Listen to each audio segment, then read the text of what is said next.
Oke, baik. Terima kasih. Assalamualaikum warahmatullahi wabarakatuh. Apakah suara saya terdengar dengan bagus? Dengar, Pak. Oke. Terdengar, Pak. Terdengar, Pak. Oke, baik. Kita mulai kuliah hari ini ya. Karena pertemuan pertama kita adalah kontrak kuliah, jadi saya akan berikan aturan-aturan kuliah ataupun kontrak kuliah untuk mata kuliah perpindahan kalor dan massa. Nah, untuk mata kuliah ini karena kondisinya harus online dan juga kita tidak bisa bertatap muka, jadi kita akan melakukan perkuliahan dengan menggunakan platform Zoom dan juga platform e-learning. Silakan akses di e-learning, bahan-bahan kuliahnya sudah terupload di e-learning ya. Atau nanti saya akan kirimkan melalui platform WA group ya. Baik, untuk kontrak kuliah, karena kontrak kuliah ini adalah salah satu syarat untuk yang harus saya sampaikan, karena ini adalah aturan-aturan kuliah selama kita kuliah untuk 16 kali pertemuan. Saya akan masuk timnya, jadi timnya masih juga seperti yang lalu, ya mungkin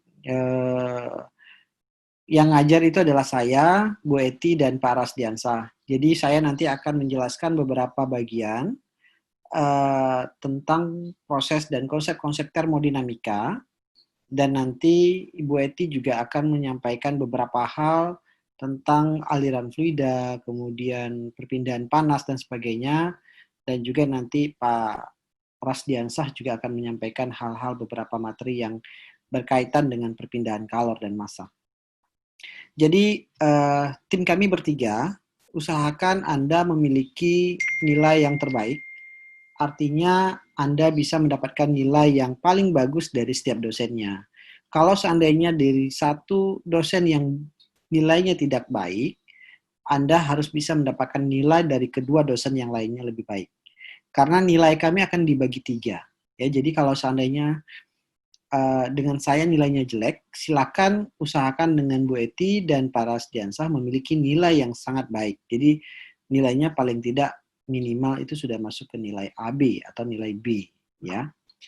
Oke, ini untuk dosen pengajar. Jadi 3 dosen yang akan mengajar dalam mata kuliah ini. Nanti masing-masing dosen akan mereka diwajibkan untuk proses pembelajaran di awal kuliah dengan menggunakan platform Zoom. Nanti berikutnya silahkan, atau menggunakan WA atau yang lain silahkan. Tetapi diwajibkan 1 kali untuk menggunakan platform Zoom. Ya. Nah, untuk media pembelajaran tadi saya sudah jelasin, kita gunakan platform Zoom, e-learning, dan Classroom. Nah, untuk Classroom, nanti ini dilihat kondisinya. Kalau seandainya di platform Zoom terlalu berat untuk mahasiswa, nanti yang pastinya kita akan gunakan e-learning. Dan untuk platform Classroom, ini adalah case-case kalau nanti seandainya sangat sulit untuk di e-learning, kita akan alihkan ke Classroom, terutama adalah dalam proses ujian dan juga beberapa kuis yang akan kita lakukan. Nanti kita akan coba gunakan ketiga platform ini dalam proses pembelajaran ini. Dan saya mungkin lebih ke arah platform e-learning dan juga ke Classroom. Nanti tergantung dari dosennya, ya. Mudah-mudahan nanti yang 2 dosen lagi bisa menggunakan dengan platform yang sama. Ya. Baik. Sebelum kita mulai mata kuliah ini, paling tidak nantinya Anda punya capaian dalam proses pembelajaran program studi. Jadi apa yang Anda dapatkan nantinya adalah Anda paham terhadap konsep-konsep tentang neraca kalor dan massa, serta dasar-dasar termodinamika. Baik itu aliran fluida, kemudian perpindahan kalor dan massa, ya, semua itu nanti akan diajarkan dan Anda sudah menerima hal itu. Dan juga Anda harus bisa dapat berpikir secara kritis bagaimana perubahan-perubahan yang terjadi terhadap lingkungan, terhadap perpindahan energi dan kalor. Jadi bagaimana sebuah energi yang berpindah dari satu tempat ke tempat yang lain, dan bagaimana juga sebuah kalor yang bisa dipindahkan atau dirubah bentuknya dalam sebuah energi, atau sebaliknya. Nah, perubahan-perubahan ini yang akan dipelajari dalam sebuah konsep pembelajaran dalam mata kuliah perpindahan kalor dan massa. Nah, nantinya Anda bisa paham terhadap konsep konversi massa dan energi.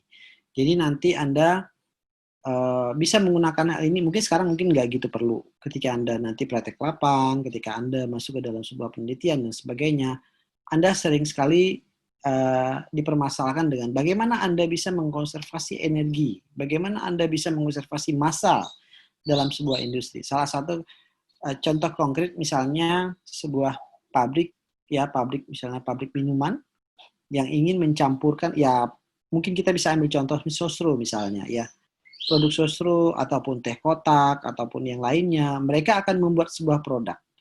Bagaimana mereka bisa membuat produk tersebut bisa konsisten dan berapa energi yang mereka butuhkan, ya berapa energi, massa, kemudian hal-hal lain ataupun berapa gula yang mereka masukkan, berapa bahan yang mereka butuhkan, sehingga rasa, konsep dan juga hal-hal yang lain itu dalam bentuk yang seragam. Nah, ini adalah salah satu penerjemahan dalam sebuah konversi massa dan energi dalam sebuah produk industri. Ya. Dan nanti juga Anda bisa mengidentifikasikan bagaimana mengaplikasikan konsep-konsep perpindahan kalor dan massa, serta dapat mengaplikasikan dalam proses-proses pengolahan, baik itu dalam proses pengolahan hasil pertanian dan juga sebuah proses-proses pengolahan dalam industri. Nah, ini mungkin kriteria nilai pasti ya, Anda usahakan bisa dapat nilai 87 lebih sedikit aja Anda udah dapat A. Ya, jadi harapannya, saya berharap Anda tidak mengulang mata kuliah ini, dan Anda bisa ketemu saya hanya sekali dalam satu mata kuliah. Ya, paling tidak Anda bisa di poin nomor 2, nomor 1, itu adalah nilai yang Anda harapkan untuk dihasil dalam proses perkuliahan ini. Ini ring nilainya, jadi nanti kenapa nilai saya kok bisa dapat AB? Nah, Anda bisa lihat berapa ring nilai Anda bisa dapat. Ya. Nah, kalau Anda juga nggak pernah masuk, ya jangan juga berharap bisa dapat nilai di poin 2. Ya, kalau ada poin 8, kita akan buat poin 8. Ya, TL ya, tidak lulus. Oke, baik. Ini penilaian, sebenarnya kalau kita kuliah secara tidak online, nanti ada penilaian-penilaian yang kita lakukan dengan penilaian sikap, keterampilan, nanti saya akan juga memberikan kuis, kemudian tugas, dan ujian dengan total 100%. Jadi ini adalah nilai dari saya, nanti juga di masing-masing dosen akan memberikan penilaian yang sama. Jadi total dari nilai ketiga dosen akan kita bagi 3, itulah nilai Anda nantinya. Ya. Jadi Anda sudah bisa menghitung nilai Anda, berapakah nilai yang harus Anda dapatkan. Nah, karena kondisinya secara online, jadi nilai sikap, keterampilan, ini mungkin akan diterjemahkan ke dalam bentuk yang lain. Apakah itu tingkat kehadiran Anda, atau juga masuk ke dalam ditingkatkan nilai kuis Anda atau tugas Anda, jadi sehingga nilainya bisa menjadi total sekitar 100%. Baik, nah ini adalah materi yang akan kita sampaikan, jadi karena hari ini adalah pertemuan pertama, kontrak kuliah dan pengenalan materi yang akan diajarkan selama 1 semester, itu adalah saya yang akan memberikan, karena saya adalah koordinator dalam mata kuliah ini. Dan nanti juga pertemuan kedua saya akan berikan tentang konsep-konsep konversi, dasar-dasar konversi dalam perhitungan matematik, ya. Dan juga nanti ada dasar-dasar termodinamika. Jadi mungkin dasar-dasar termodinamika ini itu ada 3 kali pertemuan, tetapi saya mungkin akan masuk beberapa kali pertemuan dan selebihnya adalah Anda mengerjakan soal, karena adalah aplikasi-aplikasi nanti di lapangan adalah dengan menggunakan soal, dengan hitungan.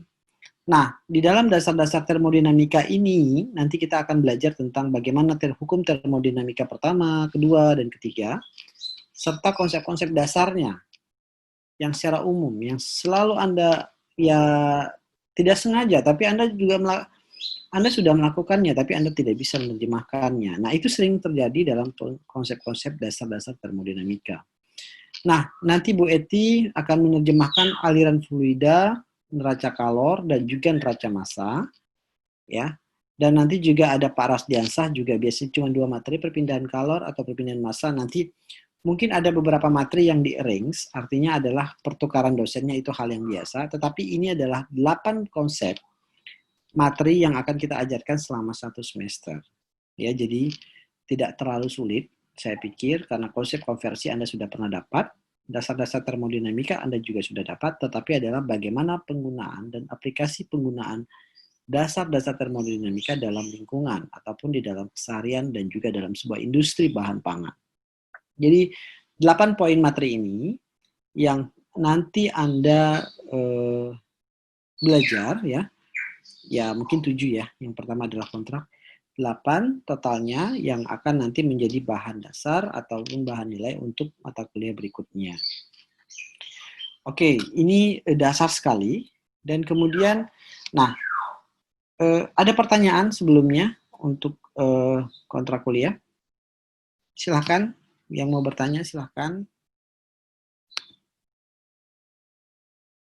Bisa langsung di-unmute atau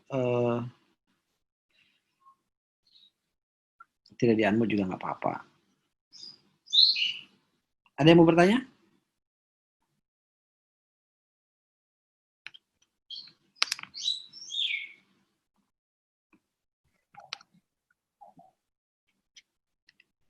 Silahkan.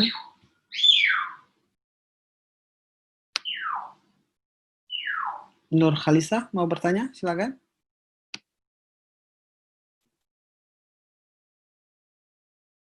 Tidak. Tapi ini tidak tidur semua kan? Jangan, karena ini Tidak ada kayaknya, Pak. Oh, Tidak, Pak. nggak ada. Ada ya. Oke, saya kira udah tidur semua orangnya. Makanya saya ngomong aja, jadi nggak ada orangnya.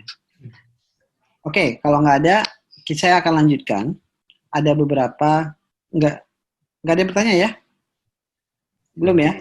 Nanti Ya, kalau belum, Pak. Belum ada, Pak. Belum ada sepertinya. Baik. Nah, kalau kita lihat di slide saya kelihatan ya? Kelihatan, Pak. Saya nggak tahu di tempat Anda sekarang tuh hujan atau tidak. Hujan, Pak. Hujan, Pak. Hujan ya, makanya enak banget nih. Tinggal matikan kamera, matikan, silent, tidur gitu ya. Yang penting hidup. Mudah-mudahan tidak seperti itu. Nah, kalau dilihat dari slide saya itu, ada sebuah fenomena alam. Kenapa terjadi proses pengembunan ya? Ada yang bisa jawab nggak kira-kira? Silakan, kalau ada yang bisa jawab. Kenapa proses pengembunan itu terjadi? Pak, saya mau coba jawab. Silakan. Kenapa proses pengembunan itu terjadi? Karena bumi sedang melepaskan kalor atau panasnya. Jadi bumi itu berusaha untuk merubah suhunya menjadi dingin, Pak. Oke. Merubah suhunya menjadi dingin. Oke, ada lagi yang lain? Silakan. Saya coba menjawab, Pak. Boleh. Mungkin penyesuaian suhu antara tumbuhan tersebut dan lingkungannya, Pak. Penyesuaian ya? Iya, penyesuaian suhu. Oke. Ada lagi yang lain? Ingin berikan komentar? Pak, saya ingin coba menjawab, Pak. Silakan, Miftah. Mungkin pas saat turun hujan, jadi udara sudah tidak dapat menampung air hujan tersebut. Jadi terjadilah bintik-bintik embun. Terima kasih, Pak. Jadi karena hujannya nih ya, karena hujannya nggak bisa. Kelebihan airnya, Pak, atau hujan. Oke, proses kelebihan air. Oke. Ada lagi yang lain? Silakan.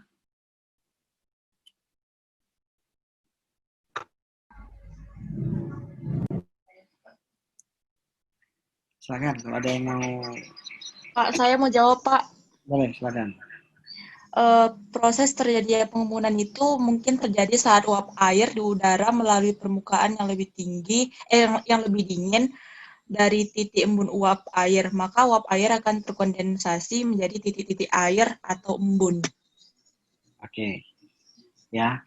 Jadi sebenarnya jawaban dari beberapa tadi sudah terjawab ya. Namun konsepnya sebenarnya sangat sederhana. Embun itu terjadi karena ada perbedaan suhu.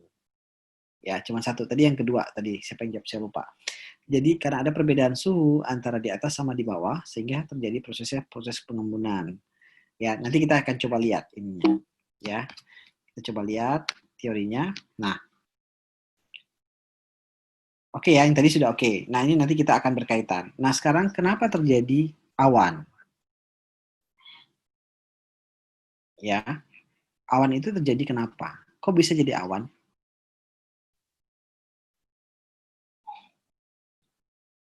Ada yang bisa jawab? Gambarnya sudah menjelaskan. Atau dari mana awan itu?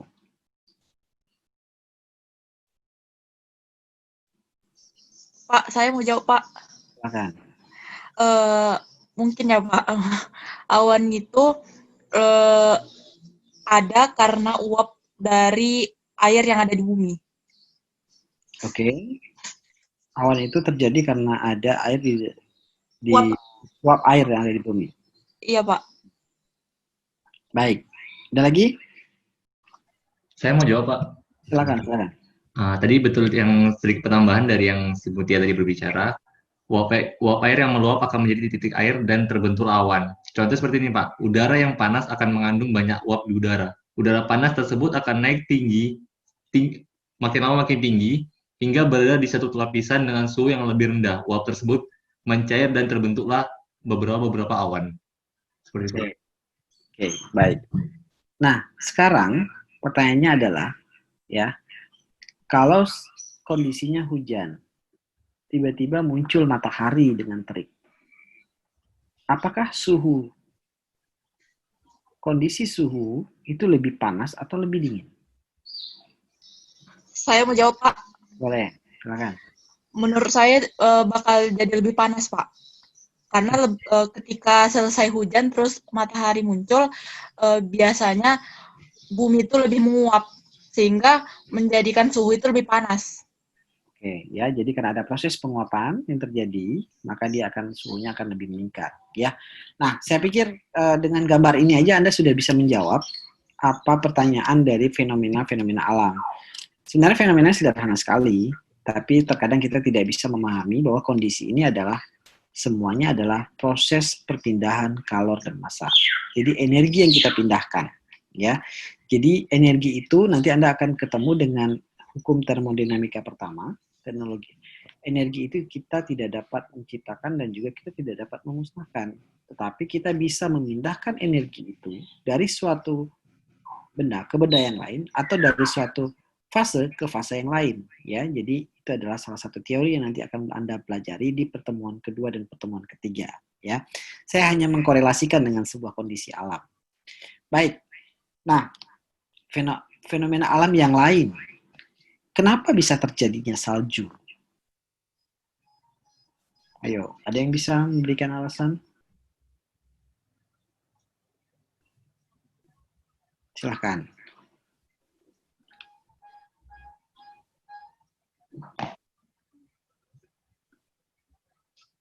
Riko, ada yang mau disampaikan? Kenapa kok salju? Masih melihat, Pak.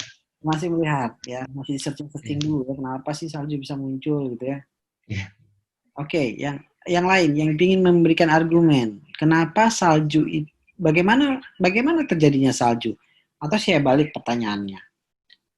Kenapa di Indonesia tidak ada salju? Kecuali di Jayawijaya.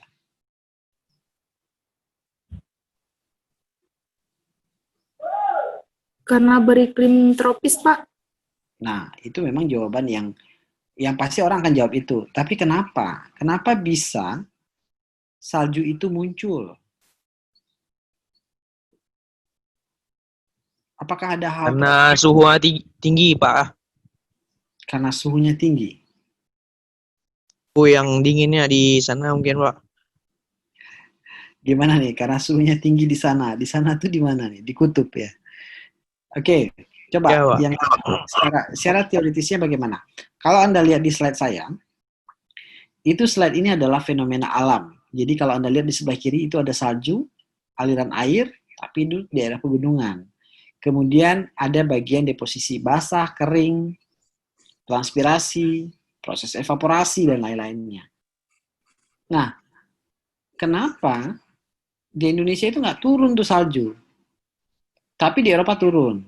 Kalau Saat ini bulan berapa nih? Bulan September. September ini adalah masih belum musim dingin, ya. Nah, biasanya itu musim dingin kalau di Eropa itu sekitar bulan 11, 12 sampai dengan bulan 3. Tetapi kalau bulan 6, 7, 8 itu adalah musim dingin di Australia. Jadi kalau di Australia di bagian bawah itu dingin, tetapi di Eropa itu musim panas.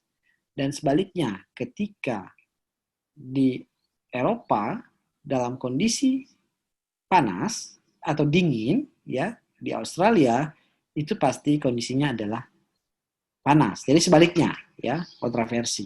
Ada yang bisa jawab kira-kira kenapa? Kok bisa muncul salju sih? Nah, Salju terjadi ketika suhu atmosfer udara berada di bawah titik beku seperti 0 derajat Celcius atau 32 derajat Fahrenheit, Pak. ya, itu terjadinya proses salju. Ya kan? Iya kan? Benar ya? Iya. Kalau Iya, Pak. kondisi di atas. Nah, Pak, ya, boleh. kan di sana ada deposisi kering itu, Pak. Deposisi kering itu kan biasanya terjadi karena reaksi asap-asap pabrik. Sedangkan di Indonesia tidak atau minimnya pabrik. Karena itulah tidak terjadinya salju. Ya, benar, Pak. Wah, itu kebalik. Justru di Eropa banyak sekali pabrik-pabrik. Negara-negara lain, negara industri, terutama Jerman itu dikenal dengan negara pabrik, negara industri, itu banyak sekali itu. NOx-nya, SOx-nya banyak sekali. Ya, jadi sebenarnya kalau konsep dalam deposisi kering ada NOx, SOx-nya muncul, kemudian mengandung air dan sebagainya, itu adalah proses penguapan sebenarnya. Proses evaporasi yang terjadi, kemudian menjadi kondensasi. Kondensasi ini akan bereaksi dengan partikel-partikel banyak sehingga akan menghasilkan air. Nah, di dalam air itu ada nanti yang dikatakan dengan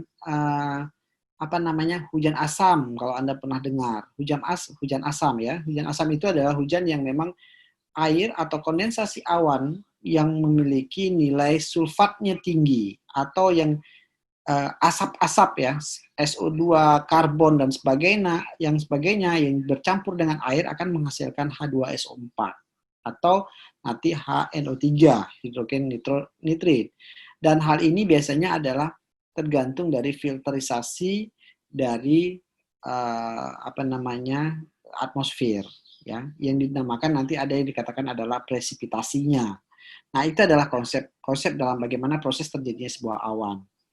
Nah, kalau salju sebenarnya di Indonesia juga bisa terjadi salju kalau kondisi di bawah buminya itu sangat tinggi perbedaan suhunya. Jadi proses terjadi salju ini adalah karena ada proses transisi energi ataupun transisi suhu yang sangat ekstrim. Jadi sehingga ya, bisa terjadinya salju. Kalau suhu ini tidak terjadi secara ekstrim, dia tidak akan terjadi salju. Nah, biasanya proses salju ini turun apabila suhunya tinggi sekali dan itu awan yang dalam bentuk bongkahan-bongkahan es akan pecah, tapi pecahnya tidak sempurna. Nah, proses pecah ini karena tingginya suhu yang sangat tinggi, sehingga air tadi masih dalam bentuk bongkahan tidak sempat mencair. Jadi, Anda tahu berapa waktu untuk air hujan jatuh ke dalam bumi, sampai ke bumi? Ada yang bisa tahu? Saya kasih nilai deh. Saya kasih nilai A langsung. Yang bisa tahu berapa menit air jatuh dari atas sampai ke bumi. Ada yang bisa jawab? Waktunya 1 menit. Kalau saya ikut ujian lagi sama saya. Ada yang berani jawab? Silakan. Saya coba menjawab, Pak. Boleh, silakan Niko. Ini cuman kayak dari beberapa kasus ya, Pak, yang pernah dicoba ya, Pak. Ini kan soalnya saya juga lihat dari beberapa artikel. Silakan. Kecepatan terminal tetesan awan atau tetesan air yang biasanya sekira 10 mikron dalam radius atau 0,0004 inci, sekira 1 cm per detik atau sekira 0,02 mil per jam. Sementara tetesan air hujan yang lebih besar sekira 1/4 inci atau kira-kira seukuran lalat rumah, memiliki kecepatan jatuh sekira 10 meter per detik atau sekira 20 mph. Itu orang awam. Saya itu orang yang baca ya. Nah, sekarang saya orang awam. Saya mau berapa menit sih? Atau saya balik pertanyaannya juga boleh nih. Sekarang bunyi geluduk nih, apa namanya? Petir, gitu ya. Dum dum dum gitu ya. Nah, setelah bunyi petir, kira-kira berapa menit lagi yang akan turun hujan? Kalau tadi kamu baca teori ya. Iya, Pak. Ya, kamu baca teori, kamu cari di Google tuh dapat. Nah, kalau ini kamu nggak dapat di Google.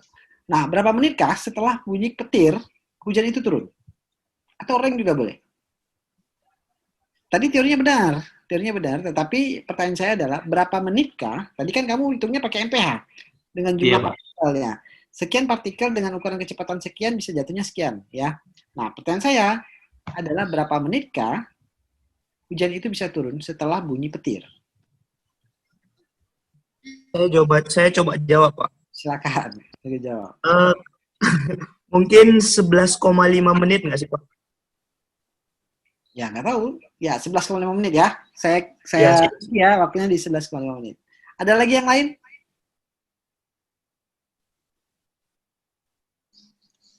Pak, saya mau jawab, Pak.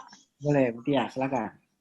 Sekitaran, ini menurut saya, Pak, sekitar 15 menit atau 13 menit setelah gemuruh. Ya, baik. Itu jawabannya benar. Ya, jadi sekitar 13 sampai dengan 15 menit. Ya, jadi nanti Mutia sama siapa tadi? Fauzur Rahmat ya? Fauzur Rahmat Iya, ya. Pak. Ya. Nanti saya akan berikan nilai. Mutia nggak usah ikut ujian lagi ke saya, nanti saya akan kasih nilai di akhir. Nanti Baik, kasih Pak. ingat saya ketika mau ujian, kamu punya tiket untuk bebas ujian. Makasih, Pak. Oke. Baik, jadi itu konsepnya. Sebenarnya adalah mudah sekali ya. Setelah petir itu kalau 15 menit nanti masih bisa lari tuh ya, masih bisa lari ya. Masih bisa lari dan itu waktunya adalah air hujan sampai ke bumi ya. Oke, baik. Kita lanjutin ya. Kayaknya Anda sudah bisa paham untuk gambar ataupun fenomena alam yang terjadi.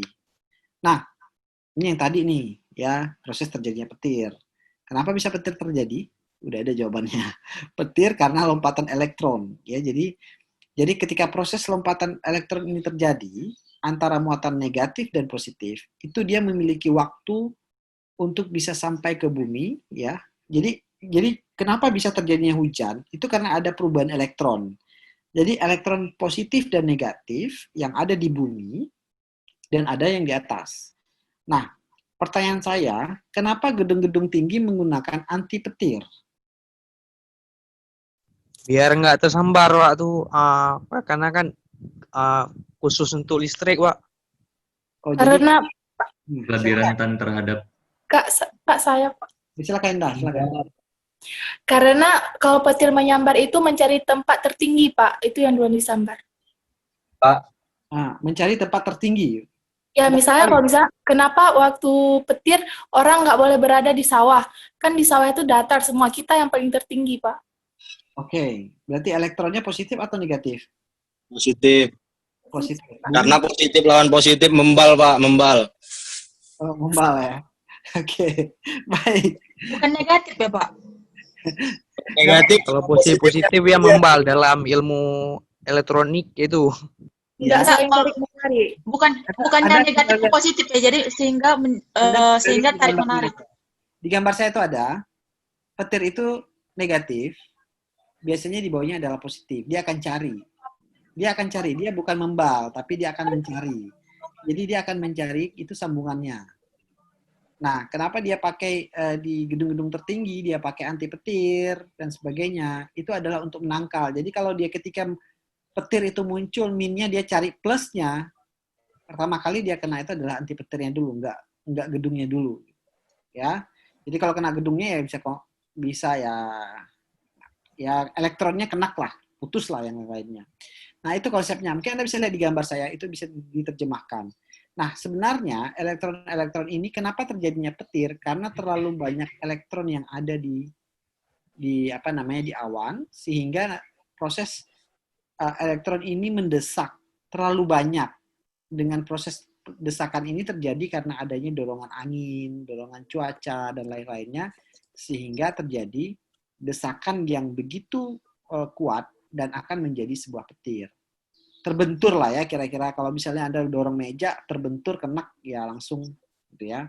Nah, ini adalah salah satu proses ya, proses terjadinya petir. Oke, baik. Nah, ada satu kasus lagi yang terakhir. Ini kebiasaan Anda. Sayangnya ini kita nggak kuliahnya, kalau nggak kuliah online nih kayaknya ya. Jadi Anda pulang dari kampus, kemudian siang hari terlalu lelah, ambil segelas air, masukkan air ke dalam Anda ambil dari dispenser, kemudian Anda taruh di atas meja, kemudian Anda ganti baju dan sebagainya atau kemana. Tiba-tiba air tadi yang sama sekali tidak basah dan sekarang menjadi basah. Kalau Anda lihat di gambar saya yang pertama, masukin air, kemudian airnya ada berembun di sampingnya. Nah, adanya penguapan, Pak, tuh. Penguapan pada air yang telah kita isi tadi, Pak. Dari mana? Coba. Bocor? Kondensasi, Pak. Bocor nggak? Coba dulu, Pak. Izin Nggak jawab. bocor. Karena ada perbedaan suhu. Ya, Perbedaan. ya, karena ada perbedaan suhu. Ya, jadi jawabannya adalah karena ada perbedaan suhu. Jadi karena ada perbedaan suhu antara di luar dengan di dalam, sehingga terjadi. Ya, ini adalah konsep-konsep termodinamika yang nanti Anda akan pelajari lebih dalam. Bagaimana energi yang ada di dalam sama yang ada energi yang ada di luar, ya. Baik. Baik. Satu lagi. Saya punya 3 wadah. Saya masuk, tapi wadahnya ukurannya berbeda-beda. Saya masukkan air 1 liter. Ya, 1 liter dengan panas yang sama. Mana yang paling cepat mendidih? Satu, Pak. Satu, Pak. Satu, Pak. Satu, Pak. Karena, Pak, itu Luas permukaan. kecil tempatnya, Pak. Lebih mudah dipanaskan, Pak. Lebih cepat, Pak. Suhunya, Pak. 1. Ada yang bilang 3 nggak? Apa, Pak? Ada yang jawab 3 nggak? Kayaknya saya mikirnya 3, Pak. Oke. Fozur, Saya Saya 3, kira Pak. 3, Pak. Saya 3, Pak. 3. jawabannya 1 Tiga. atau 3 nih? 3, Pak. 3, Pak. 3, 3. Pak. Yang jawab 1 ada yang bisa beri komen? Tadi sudah 1. Yang jawab 2 ada yang bisa kasih komen? Gak ada, berarti nggak ada yang pilih 2 ya. Kalau yang 3 ada yang bisa kasih komen? Silakan. Pak. Silakan. Jadi menurut saya pribadi, karena memang dia itu lebih besar, airnya kan masing-masing dimasukkan 1 liter. Jadi dia itu tidak terlalu penuh sehingga lebih dekat ke permukaan. Sehingga ketika dipanaskan airnya itu lebih cepat mendidihnya. Ya. Jadi konsepnya adalah semakin besar luas permukaan akan semakin cepat dengan suhu dan energi yang sama. Ya, itu jawabannya. Oke, baik. Oke, baik. Terima kasih untuk kuliah perdana hari ini. Ya, senang sekali Anda bisa merespon dengan baik untuk kuliah. Sebelum saya tutup, mungkin kita bisa foto bersama dulu. Baik, terima kasih. Mungkin sebelumnya ada yang ingin bertanya, silakan. Bertanya, Pak. Boleh, silakan ya. Jadi kan tadi selain di atas gedung-gedung yang tinggi, ada orang banyak bilang kalau misalnya kita di bawah pohon pun memiliki maksudnya berdampak besar juga untuk disambar petir, Pak. Apakah itu betul atau mitos? Fakta atau mitos kayak gitu, Pak? Nah, sekarang pertanyaan saya balik ya. Apakah kamu pernah pegang kursi tapi tiba-tiba kontak? Enggak pernah sih. Oh, enggak pernah ya. Ya, jadi sebenarnya adalah memungkinkan karena energi yang kita miliki terlalu besar dibandingkan dengan pohon itu. Ya, jadi kalau Anda nanti pernah sekali-sekali kontak ya, kontak pegang pegang besi, tiba-tiba Anda kontak, itu ada. Ya, hati-hati. Kenapa? Energi yang ada di dalam tubuh Anda terlalu tinggi. Ya. Nah, satu lagi, itu jawabannya memungkinkan ya. Nah, satu lagi konsep fenomena ya. Anda pernah lihat daging yang baru dipotong, sudah disembelih, dagingnya bergoyang. Ada ya? Ada. Tapi sapinya udah mati ya? Ya udah lah, Pak. Udah mati ya. Nah, itu proses apa yang terjadi? Kenapa bisa dia bergerak? Dan energi itu, Pak. Nah, ada lagi fenomena yang lain. Orang meninggal, orang yang baru meninggal, itu biasanya masih bisa bergerak. Belum, Pak. Itu Belum bukan pernah lihat, Pak. itu bukan hantu ya, itu beneran ya. Jadi kalau tangannya nanti bergerak atau bagian dadanya bergerak ya, atau bagian dari dagingnya bergerak, itu biasanya 4 jam. Nah, itu adalah bukan hantu. Jangan lari ya. Itu bukan hantu. Nah, itu adalah energi yang ada di dalam tubuh kita terlalu besar. Atau energi yang berada di dalam daging tadi yang bisa bergerak itu terlalu tinggi. Terlalu besar energi yang ada di dalamnya sehingga dia ingin memindahkan energi itu ke bentuk energi yang lain. Makanya tadi hukum termodinamika. Energi tidak dapat kita ciptakan dan kita tidak dapat musnahkan. Tetapi kita bisa memindahkan energi itu dari suatu bentuk ke bentuk yang lain. Nah, makanya daging tadi yang udah dipotong-potong masih bergerak-gerak, itu masih ada energi. Nanti Anda akan belajar di pengetahuan bahan namanya adalah proses rigor mortis. Atau proses perubahan energi yang masih tinggal di dalam daging tersebut. Sama juga seperti manusia yang sudah meninggal, dia bisa bergerak. Itu adalah karena itu. Jadi ada energinya yang masih tinggal di dalam tubuhnya, dia akan mengeluarkan energi itu, dia tidak akan bisa tinggal di situ. Nah, jadi itu dia tadi, perpindahan energi dari suatu tempat atau dari suatu bentuk ke bentuk yang lain. Ya, oke ya. Ada lagi yang lain pertanyaan? Saya udah jawab yang lain lagi tadi. Silakan, sebelum saya tutup, kalau ada. Pak, saya mau jawab, mau nanya. Boleh, Riko, silakan. Ini pertanyaan yang Silakan. dari dulu sih, Pak. Kan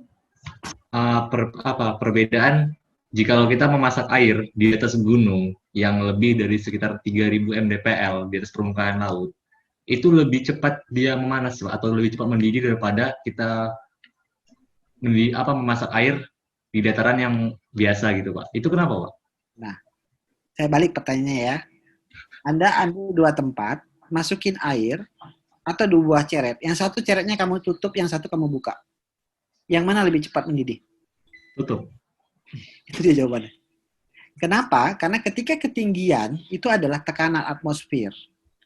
Semakin tinggi tekanan atmosfer, akan semakin cepat proses itu terjadi.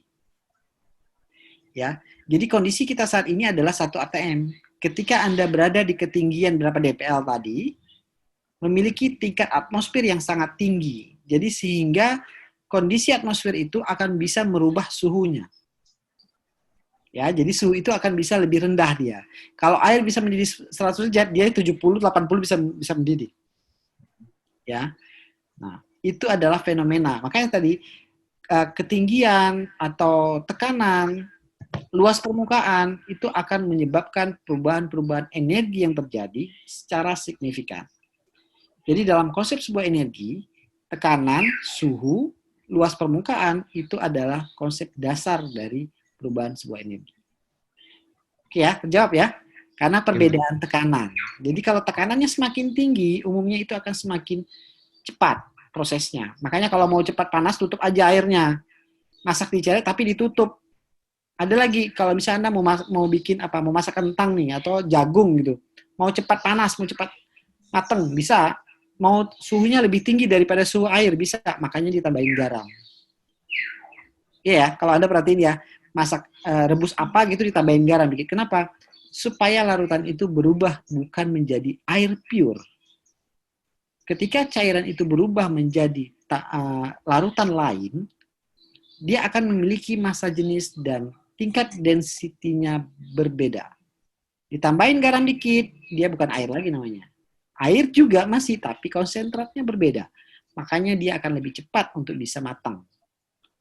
Ya. Ada lagi nih kasusnya kalau di atas gunung. Anda mau bikin kopi tapi nggak punya wadah. Gampang, ambil plastik, ikat, masukin dalam api unggun. Air kopi dalam plastik itu tidak akan pernah bocor. Boleh coba. Bakar api, ambil air, biasa orang masak kopi nih kalau di gunung. Ikat, masukin dalam api itu. Tapi jangan ada udara. Plastik itu tidak akan terbakar. Ya, kenapa? Ada yang bisa jawab? Itu fenomena. Kenapa? Gampang jawabannya. Ya, dia nggak akan bisa makan. Kenapa? Dia senyawa dengan air. Tapi syaratnya adalah tidak boleh ada oksigen. Ya, biasanya kalau orang-orang mau di camping dan sebagainya, itu salah satu trik mereka bikin kopi. Masak Indomie, Pak. Ya, masak Indomie dan lain-lainnya. Caranya gitu, masukin dalam plastik, nggak akan bocor, aman. Ya, jadi itu trik-triknya, itu sering terjadi ya, itu mudah sekali. Ya, banyak fenomena lain yang mungkin kita tidak paham, tetapi itu adalah proses konsep energi. Bagaimana transfer energi itu bisa masuk, bagaimana energi itu bisa juga kita pindahkan dari satu tempat ke tempat yang lain. Oke ya, baik. Ada lagi mau ditanya? Silakan. Habis ya, oke, baik. Kalau tidak ada nggak apa-apa, nanti silakan tanya lewat grup boleh, lewat yang lain juga boleh, media-media lain. Dan terima kasih untuk kuliah perdana hari ini. Saya sangat senang sekali bisa bertemu dengan kalian, walaupun tidak di ruangan kelas, tapi di ruangan Zoom ya. Dan kalau tidak ada lagi, saya tutup untuk perkuliahan hari ini. Terima kasih dengan mengucapkan hamdalah. Assalamualaikum warahmatullahi wabarakatuh. Waalaikumsalam warahmatullahi wabarakatuh. Waalaikumsalam warahmatullahi wabarakatuh, Pak.